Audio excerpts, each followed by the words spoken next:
Hey, thanks for being here. It's Rock 100.5. Jason Bailey, Southside Steve, Tim Andrews, Brandy, and Nate, our Digidude. In studio, Ted Jenkin, Action Financial, takes care of our money, takes care of your money maybe. How to handle it when your spouse makes more money than you. Ain't that a son of a bitch, right? Guys can't handle that. A lot of guys can't, and in some cases, it could be the cause for divorce, ultimately. I told Rach, I said, you go out there and start selling some more. I mean, she's selling houses left and right. I said, you sell enough, I'll stay home. I'll be the house dad. See, no problem with that whatsoever. You say that now. Not a problem. I hear the say that now. I think about it, and I'm like, if a family, if there's true love, then whatever comes into the house comes in the house. It's all one team. And if the wife can make more, why shouldn't the husband be okay with staying at home? That's so beautiful. I love how you put that. Yeah. Oh, man, what do you got there? Well, I wanted to paint a story to start this because I want to talk about what happens when you've got a high earner at home and they just unilaterally make all of the decisions at the house. So Joe sells real estate. This is a true story. He makes 5 times as much as his wife, Jenny, and he purchased a bunch of concert tickets. This is a true story here. And when Jenny asked whether the friends had paid him for the concert tickets, he said, he never asked him for any of the money. And she was annoyed with it. And he said, hey, why do you care how I spend my money? Because I make all the money. Right. Boy, can't say that. So you have a lot of houses out there where if the major breadwinner makes $100,000 or $200,000, and you have, whether it's a husband or wife that stays at home. And there's nothing wrong with that. I don't know why is that such a big deal? It was his money. Yeah, but you can't say that. You cannot. You're the one that understands this kind of stuff. You can't say it's my money. It's y'all's money. No. Our money. So she says to you, you don't believe I should have any decision at all in making any decision about the money just because you make it all. Just because you have a main breadwinner in the house. Whoever. Got it. There is a difference between of shared money under the money that they make and your own personal money. It's important in a relationship that you all have your own separate money. It's not everything is shared. So decisions like mortgage, buying a house, big purchases, that's decisions that you make together.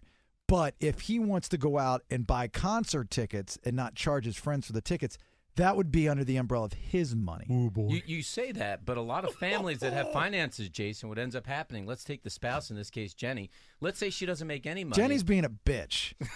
Well, off the record, I agree. On the record, that's a horrible thing to say. Wasn't that on the record? Yeah, if that light says on air is live, yeah, it's on the record. Is this working? This working? No, you can't say that because that's things that happen.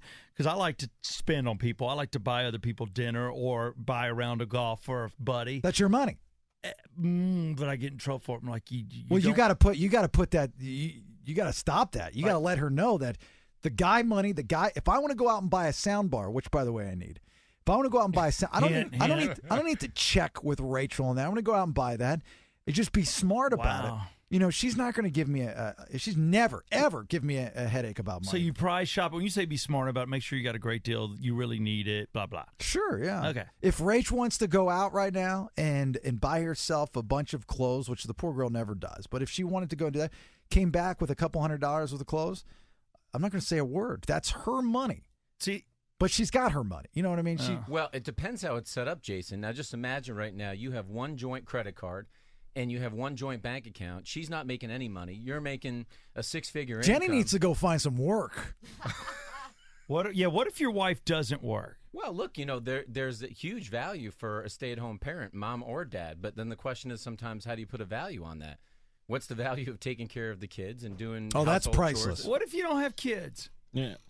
It's a very challenging situation. What if you have a dog? What if you don't have kids and your wife doesn't work, but she keeps a really clean house and cooks every night to the point of keeping you alive for another 10 years because she's a nutritionist, ex-nutritionist? Well, there's huge value in that. Okay.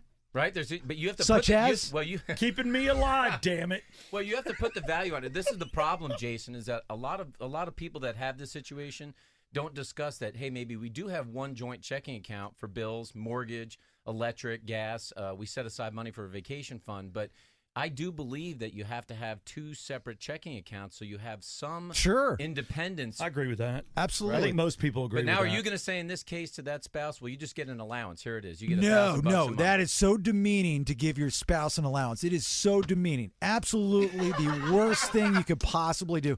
An allowance is for a kid. You don't give your significant other an allowance. That's horrible. There's nothing worse than during the holidays getting a prize, or for your birthday, getting a prize that's been bought with your own money. So you got to have your own money. You know, or they have to have their own money. Whoever's the breadwinner. And when they run up your credit card debt and then your FICO score goes down to 500, you have a definite job. You know, you're vice president of this, you're manager of this. But at home, people don't set definite roles about how they manage their family finances. Who's going to be the CEO? Are we going to be joint? Is somebody going to be the CFO and pay all the bills? Do we have concrete goals together? Because your goal may be to retire in 10 years, or you want to buy a second property, or whatever it may be, and somebody else's goal may be live for today. Let's take as many vacations as we want. Let's get a boat. And hell yeah. So you've got to get synced up, or otherwise, look, I see this all the time. There could be huge animosity about the person that makes the money says, I don't want to keep working forever. So set roles is what you're saying. Set roles and decide who's going to pay the bills. Yeah, and that's one of the things that I have that's in here that I see a lot. If one person pays the bills, there's the control in the family finances. If I make all the money, I have control. There's another piece of control that if I pay all the bills, you know, Jason, you don't really need to know what's going on. I'm paying all the bills I got to take care of. Here's your money. And I see that a lot because there's no discussion about who's going to be doing what and how do you share what's happening within the family finances. It is important. You got to make sure, everybody needs to have a role. Especially, you got to let her know her role. She lets you know your role. You set your role. She sets her role. Yeah, it's good stuff. I think there's as many fights about money as there is about cheating. Money and sex. Money and sex. That's what everybody fights It's about. always money and sex. My job is part money guy, part therapist. And so I've been in a lot of situations where one spouse will say, you know what the problem is with our finances? You don't make enough money.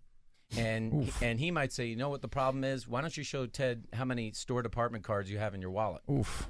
Okay, and when that conversation goes on, it's not going to be productive, right? You know, that's when you start to say, you know, what really is the issue about money, especially when you have a spender and a saver.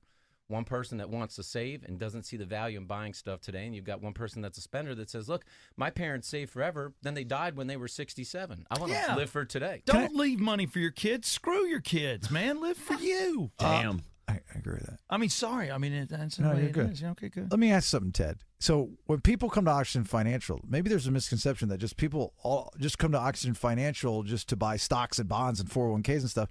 But you'll actually, like you joke and say you're part therapist, but you are part therapist. People will come in, they can come to you and say, hey, look, this is how we're managing our money, but it's not working.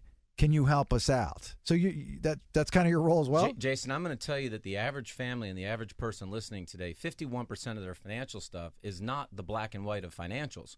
There's emotional stuff behind this, the resentment that I make money and he spends it or she spends it, and we don't know how to have a discussion because after sex, money is probably the number 2 topic that people get into arguments about all the time. And that's a great service for you.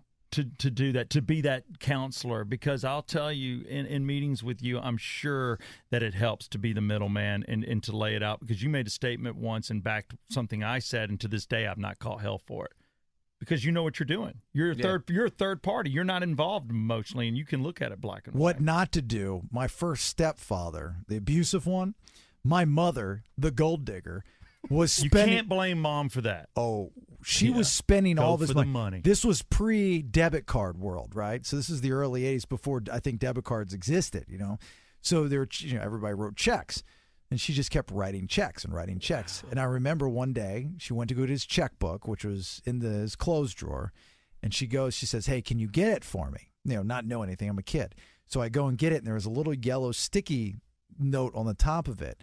And she goes, oh, what's that? And I said, it's a note from Lloyd. What does it say? Do not touch, bitch.